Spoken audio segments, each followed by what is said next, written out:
So a surgery that is perhaps becoming more and more common these days is a cholecystectomy. This is essentially where somebody's gallbladder is getting taken out.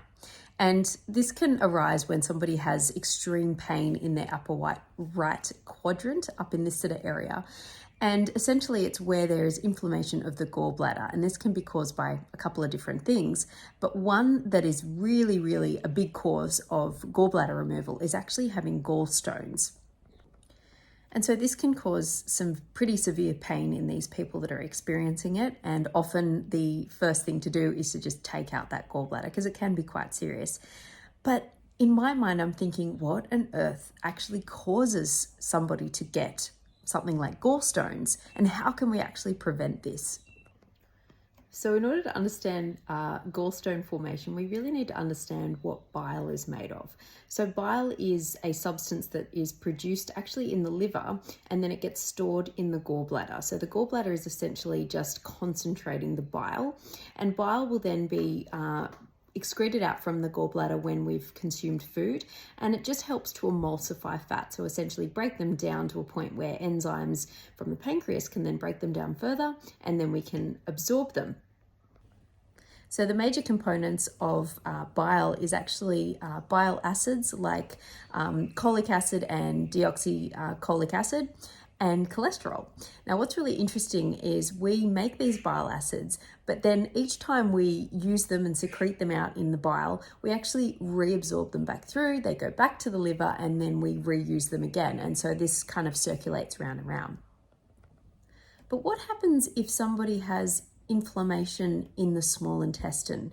Like, for example, they have a condition called Crohn's disease, which causes inflammation in the small intestine, and this affects the cells of the lining of the small intestine. These people will experience an inability to actually absorb nutrients properly, and including in this is your bile acids. If you can't absorb nutrients properly, you also cannot absorb your bile acids properly. You cannot recirculate them.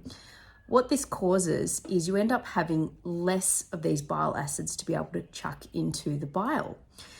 What happens then is we end up with a higher ratio of cholesterol in our bile to bile acids. Unfortunately, this can mean that cholesterol can actually precipitate and form these kind of harder gallstones. This is actually what's causing gallstones.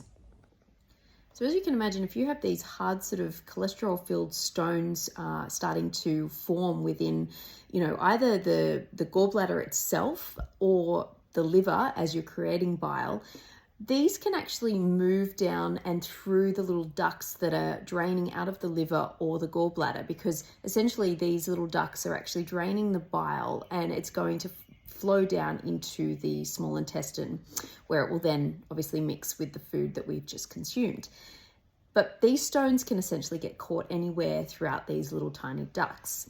This will essentially stop the flow of bile, and this will start kind of backing up either into the gallbladder itself or into the liver.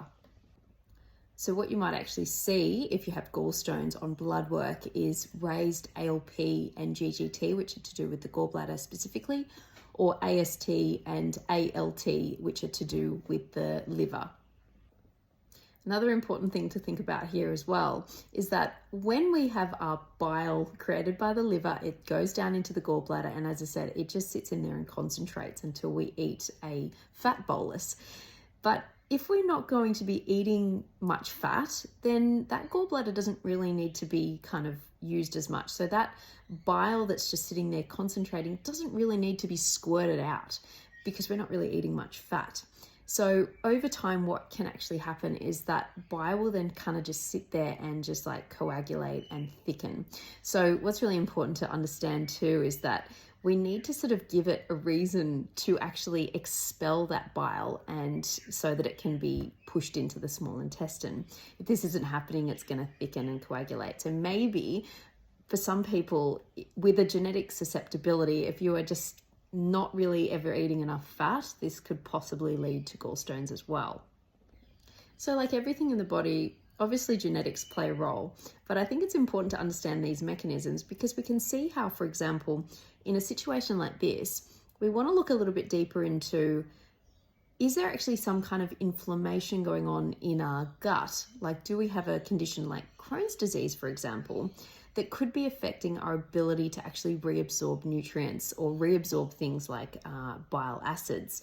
Because as I said, with this mechanism, you can see how this would lead to something like gallstones and, unfortunately having to get your gallbladder removed.